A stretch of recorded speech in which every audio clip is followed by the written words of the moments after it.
gente bella, todos los que nos sintonizaban y nos sintonizan todavía. Estuvimos un poco ausentes por la situación país, como todos saben. Siempre tenemos un invitado especial, que de hecho ya lo tenemos aquí en el estudio. Y bueno, agradecemos a toda esa gente hermosa que nos observa siempre. Gracias por dejarnos su comentario, gracias por los likes, gracias por seguir, por compartir, que nos ayuda mucho, de verdad que sí. Y hoy se nos vino una persona muy especial, por decirlo así, porque fue una de las personas que me invitó al primer congreso juvenil, cuando todavía nadie me conocía por allí como predicador. Tuvo la confianza de invitarme sin escucharme, y bueno, es algo que respeto y siempre valoro. Así que se nos vino desde Quebrada Arriba el pastor Omar Carrasco. Pastor Omar, bienvenido a todos. Bueno, gracias, bendiciones para todos. Bueno, para mí un placer. Primeramente agradecido con el Señor por permitirnos estar en este programa. Hablemos de todo. Agradecido con Jesús por la invitación.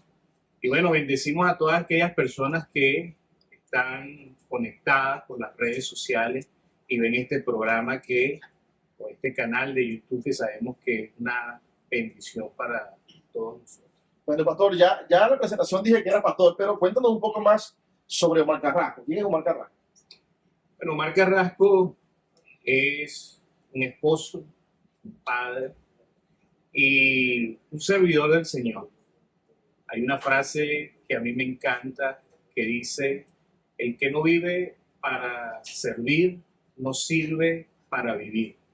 Yo creo que Dios nos dio o nos llamó al ministerio para servir a la gente, no para ser servidos, sino para servir a la gente. Y bueno, soy pastor, director general de Impacto de Gracia. Hacemos locución desde hace más de 5 años. Tenemos un programa que se llama Pensamiento de Oro. También la gente nos conoce por las homaradas, que son unas imágenes que difundimos a diario. Y bueno, eso es Omar Carrasco. Alguien que quiere agradar y servir al Señor en este tiempo. Pastor, creo que hace un tiempo te escuché comentar algo sobre un estilo de vida que llevabas antes de conocer a Jesús, que no sé si por alguna razón sufriste un poco de rechazo por eso, no sé si pudieras compartirnos algo. Bueno, cuando yo llegué a la iglesia aproximadamente hace más de 10 años, era como un rockero, un punkero, ¿no? Cuando yo llegué a la iglesia tenía el pelo largo, utilizaba sudadera, tenía el pelo pintado, utilizaba piercing. Y llegué a la iglesia como todos nosotros llegamos, ¿no? Quebrados, con muchas necesidades, urgidos de ese Dios que es el que cambia nuestra vida. Y así llegué a la iglesia. Ahí encontré a un pastor, más que un pastor, mi mentor, mi padre espiritual, el pastor Eduardo Toscate. Y fue una persona que a mí me ayudó mucho. No me señaló, no me juzgó. No me dijo: mira, tienes que cortarte el pelo, tienes que quitarte el piercing, sino que me ayudó en mis inicios, ¿no?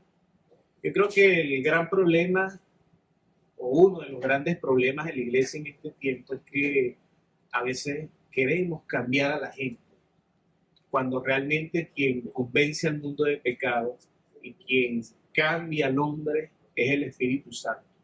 Yo recuerdo que dejé de vestirme así, dejé ese estilo de vida. Recuerdo que era adicto al cigarro y bueno, fue por la ayuda del Espíritu Santo, sin que nadie me dijera, sin que nadie juzgara o me señalara por mi condición. Yo creo que el pastor Edward lo que no te juzgó por lo que eras, o él no vio en ti lo que eras, sino lo que te ibas a convertir, ¿no? Que muchas veces nosotros rechazamos a la persona por lo que vemos y ignoramos después en lo que esa persona pudo haberse convertido si no te hubiéramos tendido la mano. Y llegué a la iglesia, mira, y quizás era una de esas personas que podemos decir que llegamos a los caminos de Dios y nadie cree en nosotros. Y yo recuerdo que un congreso, un evento, el pastor Edward me usó mucha gente quizás le sorprendió eso. Y yo Que solo recuerdo, a un Juan cabello largo. no, ya vi un cambio. Ya estaba en una etapa de restauración. Sí, sí. Ujú. Y yo recuerdo que el pastor Edward me dijo, bueno, yo te uso, te coloco, porque no estoy viendo lo que tú eres ahora, estoy viendo lo que tú puedes llegar a ser. Sí. Y eso me motivó. Yo dije, bueno, ¿cómo quedarle mal a una persona que cuando otros no creen en ti, Él creyó en mí? Y así mismo hace el Señor, Dios cree en nosotros. Sí. Sí. Omar, ¿sentiste un poco de rechazo cuando hablabas en ese tiempo? Sí, pero más que todo, bueno, la mayoría de los jóvenes a veces vivimos una vida desenfrenada y internamente a veces uno no es feliz. Siempre que nosotros caminemos con Dios, sin Dios, perdón, va a haber un vacío que solamente lo puede llenar el Señor. Y bueno, eso fue lo que me llevó a mí a la iglesia y poco a poco, bueno, el Señor fue haciendo la obra en mi vida. Pastor, y aprovechando un poco tu historia, que es bastante impactante, quisiéramos compartir algo con ustedes, ¿no? Sobre el pecado. ¿Qué es el pecado para ti? ¿Cómo puedes describir el pecado? Más que todo a la sociedad que nos rodea. Yo podría definir el pecado como una barrera que le impide al hombre acercarse a Dios. El pecado es como una pared que te impide cruzar a ti hacia el otro lado. Para mí eso es el pecado. Es una barrera que te impide acercarte a Dios. La Biblia dice que por cuanto todos nosotros pecamos, estamos separados, estamos destituidos de la gloria de Dios. Y para mí eso es el pecado. Es una barrera que nos impide a nosotros, los seres humanos, acercarnos a Dios. ¿Cómo crees que yo peco? O sea, porque alguien piensa que pecar es solamente ir y acostarme con la mujer que no es mía, o quizás ir y tomar lo que no es mío. ¿Cómo piensas que puedo yo pecar sin cometer este tipo de cosas? Bíblicamente podemos pecar de tres maneras. Primeramente, podemos pecar con nuestras acciones. Pecamos con nuestras acciones cuando transgredimos o desobedecemos la palabra de Dios. La Biblia dice, por ejemplo, no robarás. Cuando robamos estamos transgrediendo, desobedeciendo la palabra de Dios. Entonces pecamos con nuestras acciones. Pero número dos, pecamos con nuestros pensamientos. David decía, Señor, has entendido desde lejos mis pensamientos. Aún no está la palabra en mi boca y aquí, oh Señor, tú la sabes toda. Dios es omnisciente, conoce lo más profundo de nuestro ser. Quiere decir que podemos pecar con nuestro pensamiento. Martín Lutero decía, no podemos evitar que las aves vuelen sobre nuestras cabezas. Es decir, si preguntamos, ¿quién no ha tenido un mal pensamiento? Nadie, ¿no? Pero Martín Lutero decía, no podemos evitar que las aves vuelen sobre nuestra cabeza, pero sí podemos evitar que hagan nidos sobre ellas. Es decir, una cosa es tener un mal pensamiento y otra cosa es alimentar esos malos pensamientos y llevarlos a la práctica. Jesús también decía, cualquiera que mira a una mujer para codiciarla, ya adulteró, ya fornicó con ella en su corazón. A veces nosotros creemos que la fornicación y el adulterio es el acto sexual. Pero cuando miramos a una persona y la codiciamos en nuestro corazón, ya fornicamos. Bueno, Ya adulteramos. no solamente mirar a una mujer, también el dinero que tiene el otro. A veces codiciamos la camioneta que tiene el otro, la moto que tiene el otro. Y en tercer lugar, bueno, podemos pecar con nuestras obras. A nosotros se nos ha enseñado durante mucho tiempo que hacer lo malo es pecado, pero no hacer lo bueno también es pecado. Santiago dice, el que sabe hacer lo bueno y no lo hace, le es pecado, o le es contado por pecado. Así que estas son las tres formas en que podemos pecar, con nuestros pensamientos, con nuestras acciones y con nuestras obras. ¿Cuáles piensan que son los argumentos más comunes que usa la persona para permanecer en el pecado? Las excusas que utiliza la gente a veces para pecar o seguir haciendo lo malo es que tenemos la mala tendencia de compararnos con otros. Entonces, hay gente que peca, hace lo malo y nos comparamos con alguien más.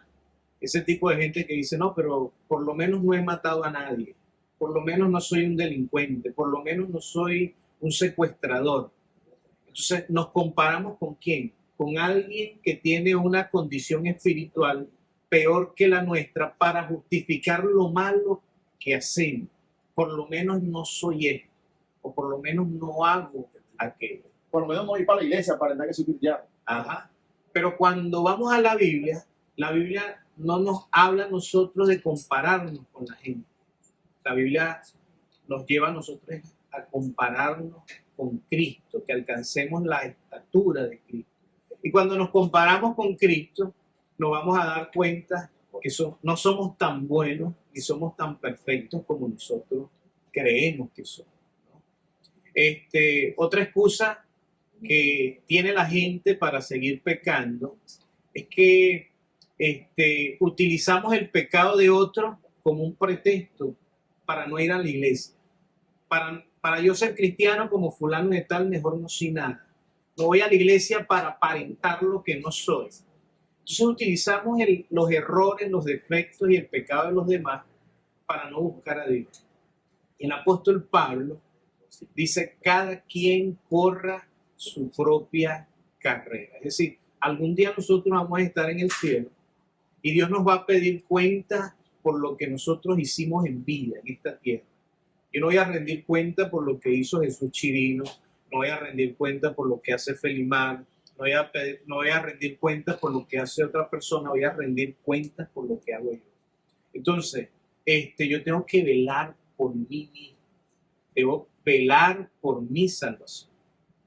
Pastor, claro, y una de las cosas que también que podríamos destacar es que confesar a Jesús no solamente termina con mi pecado, confesar a Jesús me perdona los pecados, pero va a depender de un cambio de conducta mío, de actitud, para yo poder cambiar mi pecado o ponerle un freno a mi pecado, porque la ley dice que el que confiesa su pecado y se aparta alcanza la misericordia. ¿Qué debo hacer yo, pastor, para yo no pecar? Bueno, mira, Jesús predicaba y decía, arrepentidos porque el reino de los cielos se ha acercado. Pedro decía, arrepentidos y convertidos. A veces lo que la gente muchas veces siente es pesar por el pecado. Sé que lo que estoy haciendo está mal. Sé que lo que estoy haciendo no le agrada. Pero lo que realmente el ser humano necesita hacer es convertirse de su pecado. No hay un arrepentimiento verdadero sin un verdadero cambio de vida. ¿Cómo sabemos cuando una persona se arrepintió? Bueno, cuando era un ladrón y deja de hacerlo. Es decir, toma la decisión. Es decir, le da la espalda al pecado y comienza a caminar en una nueva vida. Claro, eso es importante, pastor. Y una de las cosas que nosotros tenemos que tener en cuenta antes de pecar es que el pecado trae culpabilidad, pastor. Háblanos un poco de lo que produce el pecado en la vida del hombre. Bueno, el pecado, como tú dices, produce culpabilidad. Es decir, hay gente que no va a la iglesia porque se considera indigno. Se considera que está sucia para acercarse a Dios. ¿Por qué? Porque el pecado siempre va a generar culpabilidad. También genera señalamiento, porque la gente te señala por lo que tú eres. Pero qué hermoso es saber que aunque hay gente que a veces te señala, te juzga por tus pecados, hay gente que es especialista en sacarle los trapitos al sol a la gente o recordarle el pasado a la gente. Pero Dios, qué hermoso es que dice la Biblia que perdona y olvida. Agarra nuestro pecado, lo tira a lo más profundo del mar y jamás se acordará de ello. Fíjate que una de las una de las partes de la Biblia que a mí más me encanta es saber que en Hebreos, cuando se habla entre los héroes de la fe, que aparece una lista de gente emblemática que tuvo un testimonio intachable. Entre los héroes de la fe aparece Sansón. Entonces, cuando tú analizas el testimonio de Sansón, Sansón no fue tan bueno como para estar ahí. Es decir, humanamente yo puedo decir que Sansón no califica para estar entre los héroes de la fe. ¿Sabes tú cuál es la razón, Jesús? Que Sansón, a pesar de que pecó, de que se cansó de meter la pata y de cometer errores, al final, en su último momento, cuando lo sacan para burlarse de él, dice que oró a Dios, se arrepintió de sus pecados y le dijo al Señor: devuélveme la fuerza una vez más y permíteme morir con todos estos que están aquí. Se arrepintió. ¿Por qué aparece entre los héroes de la fe? Para demostrarnos que Dios sí perdona, que Él agarra nuestros pecados, lo tira a lo más profundo del mar y jamás se acuerda de él. Mi papá dice que Dios tiene un cuaderno donde anota todos nuestros pecados, pero que ese lápiz no tiene borra. Y yo, mi papá no es así. Dios perdona todos nuestros pecados. La Biblia dice que aunque nuestros pecados sean rojos, vendrán a ser como blancas las ropas. Gloria a Dios, así es Dios. Una de las cosas que estuve leyendo yo en el libro de La batalla de Joel Meyer, le dice: nunca eche fuera a Satanás sin antes llenar ese vacío. O sea, la Biblia dice en Mateo 12 que el espíritu inmundo, cuando sale de la persona, va vagando por lugares secos y sin reposo, y regresando encuentra el lugar limpio y vacío.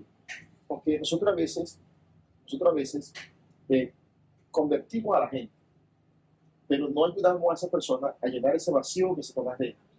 Y ese vacío se llena a veces con la palabra, con la oración, con la búsqueda de Dios. Porque hay personas que se han convertido y la conversión no termina con el pecado.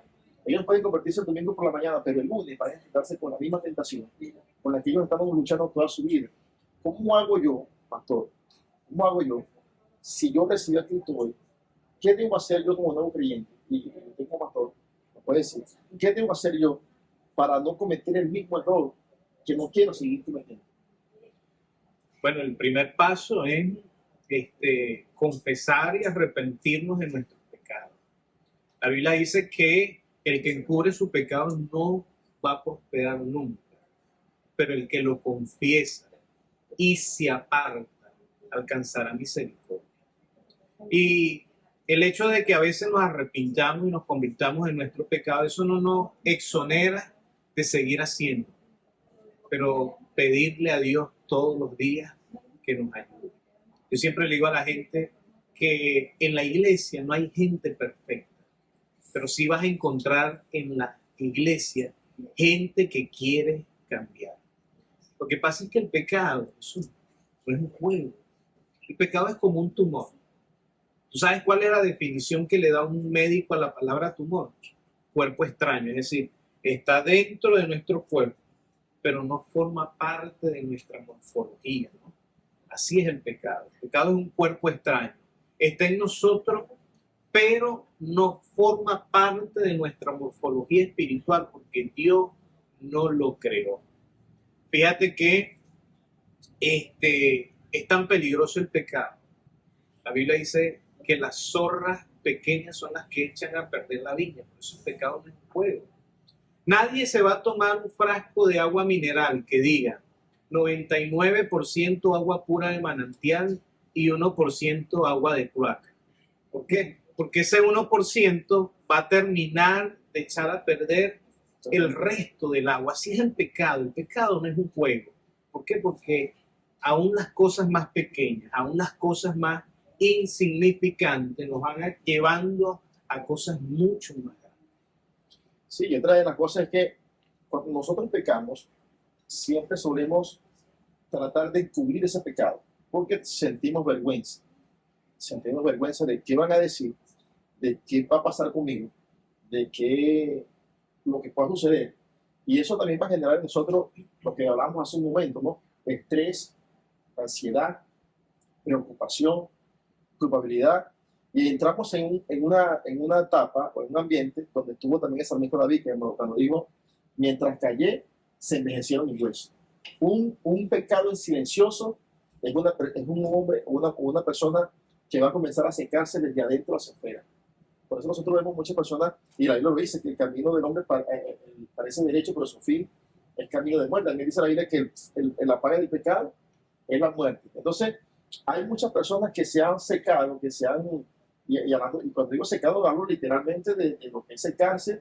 Cuando uno ve a una persona que se va de la iglesia y se va hermoso, porque se va hermoso, pero cuando ven a Jesús, ya su semblante cambia.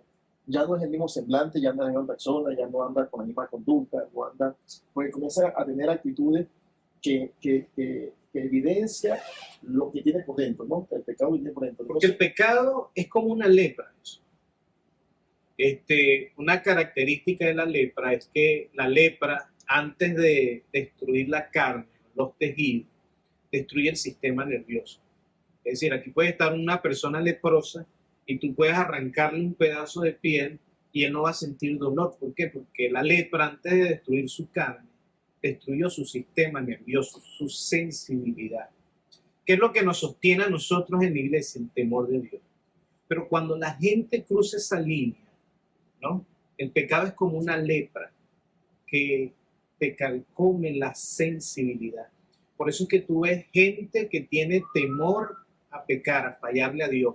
Pero luego que cruza esa línea, tú los ves y pueden estar frente a ti, pueden estar tomando, fumando, drogándose, y lo hacen sin ningún temor. ¿Por qué? Porque perdieron su sensibilidad. Lo que nos sostiene a nosotros realmente es el temor a Dios. Porque no podemos obviar que el pecado genera consecuencias. Todo pecado genera una consecuencia. Yo estoy casado con una mujer hermosa que se llama Olga. Imagínate que Olga descubre o me descubre a mí diciéndole una mentira. Lo más seguro es que, a pesar de que me descubre diciéndole una mentira, ella no se va a divorciar de mí. Pero si me descubre siendo infiel, lo más seguro es que se divorcie de mí. Entonces el pecado genera consecuencias. Por ejemplo, David pecó cuando se acostó con Betsabé. Manda literalmente asesinar a su esposo, Urías el Eteo. Y David dice que procuró con lágrimas la salvación. Y Dios lo perdonó. Pero eso no lo exoneró de las consecuencias de sus pecados. Tú ves luego la vida de David, y la vida de David fue un desastre. Un hermano violó a su propia hermana. Otro hermano, cuando supo eso, mató a su propio hermano. Absalón usurpó el trono y quiso matar a su propio padre. Aunque alcanzó el perdón de Dios, eso no lo exonera de las consecuencias del pecado. Entonces, eso debemos tenerlo muy presente nosotros, que el pecado genera una consecuencia. Y la paga del pecado es la muerte. Y algo que no debemos olvidar es que Pablo cuando escribe, pone a los mentirosos en la misma galería donde se sientan los adúlteros y los fornicarios. Entonces nosotros muchas veces dejamos pasar mentirosos, porque una mentirita no tiene nada de malo. Entonces, tanto así que en la misma galería están los homicidas. ¿Cuántos homicidas tenemos nosotros en la iglesia? Que ya voy para allá, son las 7:30 y son las 9 y no he llegado. Mañana voy y pasa la semana y no llega. También llegó la reunión de los pagos y resulta que no pasa nada. Hay que cobrarle al hombre, tanto así, porque nosotros hemos adoptado la mentira como una cultura y eso también es pecado. Por eso la Biblia dice que las zorras pequeñas, es decir, las cosas que parecen insignificantes, incluso más pequeñas, echan a perder. Sí, porque pareciera común que todos digamos una mentira. Te llamé todo el día cuando resulta que yo no uso el teléfono y solamente tengo 2 llamadas perdidas. Entonces yo te dije que te llamé todo el día. Debería tener miles de llamadas perdidas en el teléfono, pero solamente me encuentro con una. Entonces, tenemos que nosotros renunciar a ese tipo. Pablo decía, no hago el bien que quiero, el bien que quiero, sino el mal que no quiero. Pero como termina Pablo diciendo, no vivo yo, sino que ahora Cristo vive en mí. O sea, nosotros debemos someternos a rehusarnos, o nosotros debemos rehusarnos a no pecar. Es una decisión, es una determinación. Hay una frase que dice, la Biblia te alejará del pecado o el pecado te alejará de la Biblia. No, y Entonces es un peligro realmente el pecado, ¿no? Es un peligro. Cuando vamos a la Biblia dice que seamos santos como vuestro Padre Celestial es santo, que sin santidad nadie verá al Señor. El apóstol Pablo decía, bendito sea el Dios y Padre de nuestro Señor Jesucristo, que nos bendijo con toda bendición espiritual, desde antes de la fundación del mundo. ¿Para qué? Para que seamos santos y sin mancha delante de Él. así es. Y no debemos olvidar que el pecado comienza con un error, luego pasa a ser un crimen y termina convirtiendo a la persona en un estado de rebeldía. Y entonces allí ya lo que queda es someternos nuestro cuerpo completamente al Señor y nuestra vida plena al Señor. Pastor, hay una anécdota que me ibas a comentar. Quisiera que nos comentaras ahorita sobre... Bueno, fíjate que es tan peligroso el pecado, ¿no? Aprovechando que hay jóvenes viendo esto, gente que no es creyente viendo esto.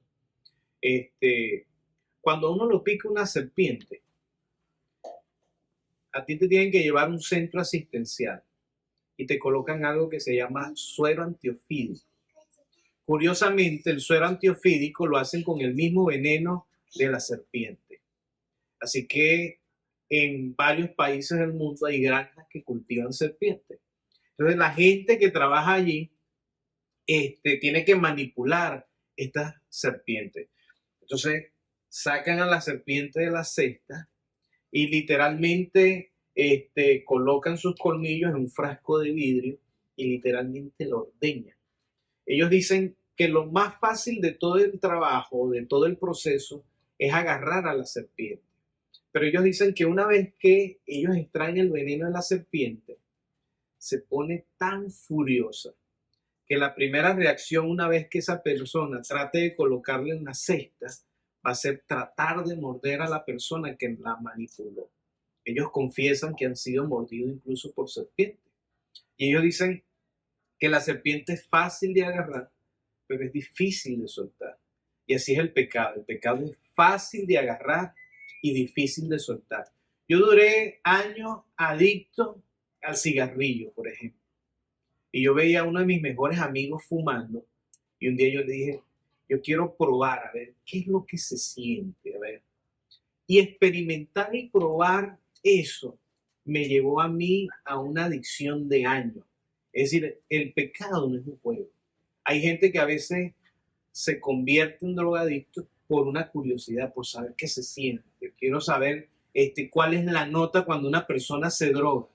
Y termina gustándole a tal punto que se convierte en un drogadicto. Entonces así es el pecado. Es fácil de agarrar y difícil de soltar. Por eso representa un peligro para nuestras vidas. Bueno, mi gente, entonces todo por hoy, así que mucho cuidado con lo que te agarrar, porque después se le va a hacer fuerte soltarlo. Así que esto fue el Pastor Omar con nosotros en Hablemos de Todo.